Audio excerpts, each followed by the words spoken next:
बघा की या लेक्चर मध्ये आपण समद्विभुज बघा की समद्विभुज त्रिकोण असतो त्या समद्विभुज त्रिकोण ज्याला की काय म्हटलं जातं आयसोसिलस ट्रायंगल। समद्विभुज त्रिकोण म्हणजे आयसोसिलस ट्रायंगल। त्या आयसोसिलस ट्रायंगलचे आपण काय पाहणार आहोत एक महत्त्वपूर्ण सूत्र पाहणार आहोत। आता तो ट्रायंगल आहे म्हटल्यावर या पद्धतीमध्ये मी काढणार। हा तुमचा ट्रायंगल आहे, या ट्रायंगलला नाव दिलं ए बी सी। बघा की आयसोसिलस आहे त्यामुळे त्याच्या दोन बाजू समान असणार, द्विभुज आहे।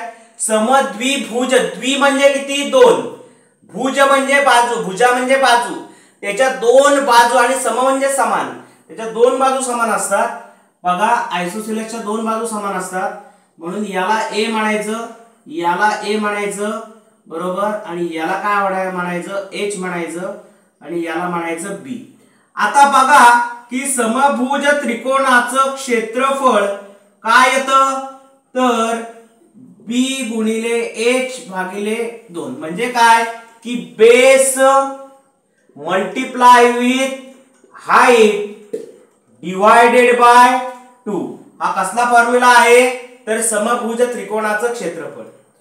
त्याच्यानंतर लक्षात घ्या विद्यार्थी मित्र की ऍक्च्युली हा जो हे जे सूत्र आहे हे त्रिकोणाचं आहे असं आपल्याला म्हणावं लागेल, कारण 1/2 इंटू बेस इंटू हाईट हे त्रिकोणाचं क्षेत्रफळ आहे। पण समद्विभुज त्रिकोणाचं जर तुम्ही क्षेत्रफळ तुम्हाला घ्यायचं असेल तर एका स्पेसिफाईड सूत्र आहे ते b/4 multiply with under root मध्ये 4a² मल्टिप्लाय। बघा काय आहे की हा नॉर्मली एक त्रिकोणाचं क्षेत्रफळ आहे।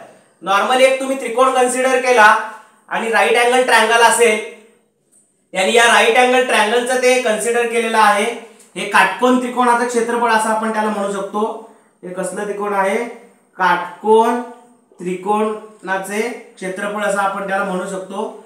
बघा तर काटकोन त्रिकोणाचे क्षेत्रफळ बरोबर बी गुणिले एच भागिले 2 किंवा B multiply with H divided by 2 is equal to base into height divided by 2। So क्षेत्रफळ काय आहे तर समद्विभुज, बघा इथं मी लिहितो की समद्विभुज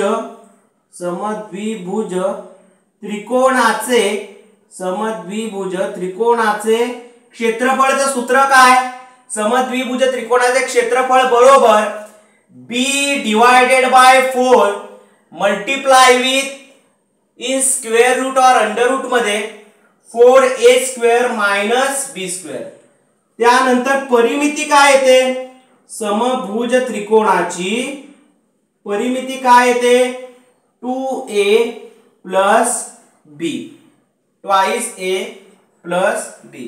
विद्यार्थी मित्र बघा की या लेक्चर मध्ये आपण समद्विभुज त्रिकोणाचं सूत्र पाहिलेलं आहे। इथून पुढच्या भागामध्ये आपण याचा नेक्स्ट पार्ट पाहणार आहोत। धन्यवाद।